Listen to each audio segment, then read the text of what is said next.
De la Biblioteca Pública Amado Nervo de Jacona, 1163, de la revista Nexos, el ensayo de Arthur Conan Doyle, detective de hadas.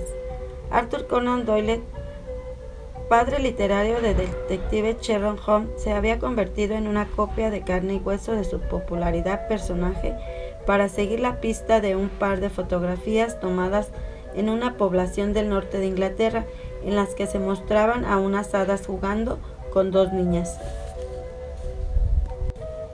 Ese primer artículo fue la semilla de una pesquisa a lo largo de 2 años, difundida más tarde en el libro El misterio de las hadas. Esta historia comenzó en mayo de 1920. Arthur Conan Doyle solo tenía cabeza para atesorar cualquier información sobre hadas, preso del estado febril en el que había caído por la escritura de un texto donde compilaba testimonios sobre personas que aseguraban haber visto a estos seres.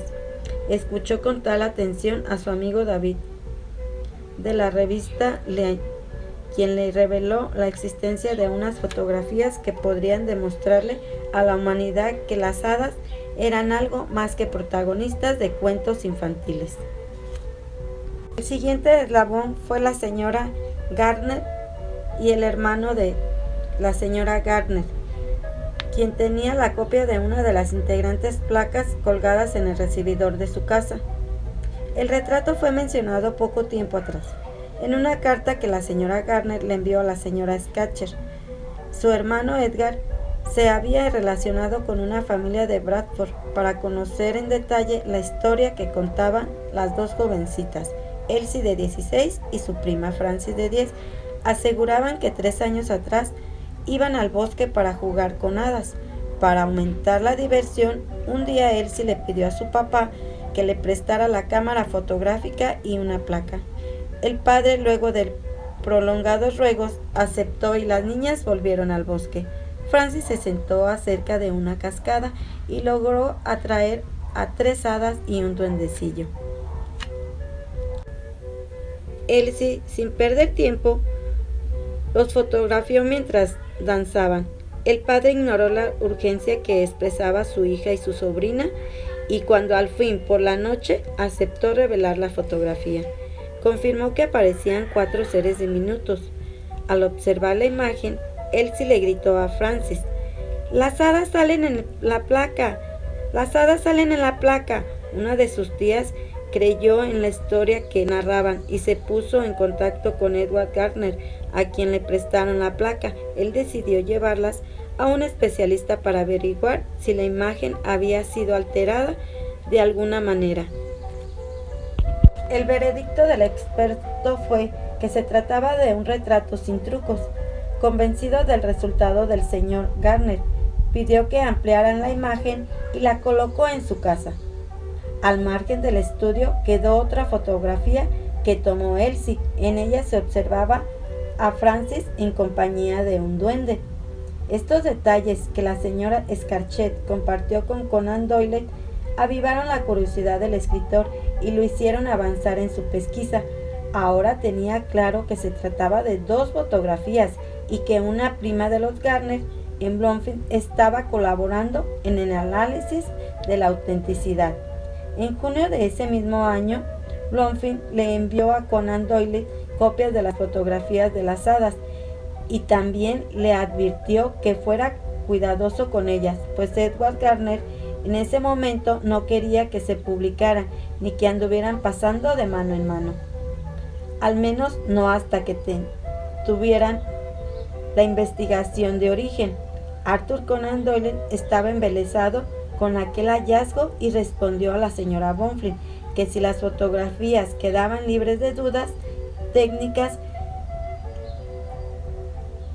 estaría encantado de tener el privilegio de ayudar al señor Gardner a dar resonancia pública a su descubrimiento. El siguiente paso de Arthur Conan Doyle fue entrar en contacto con quien tenía toda la información que él estaba buscando. El señor Gardner, al dar resonancia pública a su descubrimiento, ¿hasta qué punto me parecía esencial que se revelasen los hechos al mayor público posible y que podía efectuarse una investigación imparcial antes de que fuese demasiado tarde. Edward Garner escribió su respuesta el 25 de junio de las dos protagonistas del encuentro con las hadas. Dijo que son muy tímidas y reservadas, que han empezado a trabajar y que había sido difícil hasta ese momento juntarlas porque viven en distintos poblados, y de las fotografías explicó que primero vio unas copias de muy mala calidad y defecto que no disminuyó su interés. Lo que revelaban lo impresionó e insistió para que le prestaran las placas. Las entregó a dos expertos, uno en Londres y otro en Leeds.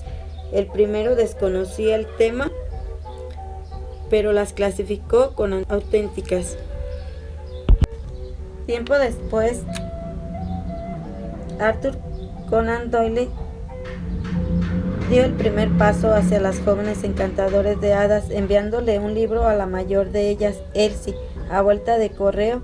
En julio, el señor Arturo Wright, padre de Elsie, agradeció al escritor el obsequio y le aseguró que todos los detalles de esta historia serían revelados en cuanto se encontraran a finales de este mes. El enviado especial de esa publicación reconoce en su texto que fracasó al intentar conseguir, si resultaba posible, argumentos definitivos que validecen o refutasen la prueba de la existencia de las hadas. Si triunfó en descubrir quiénes eran las adolescentes que decían haber visto a los pequeños seres, dónde vivían Elsie con sus padres en Linwood Terrace número 31. Aunque logró que los Green aceptaran salir de anonimato, nunca cayó rendido a los pies de sus entrevistados.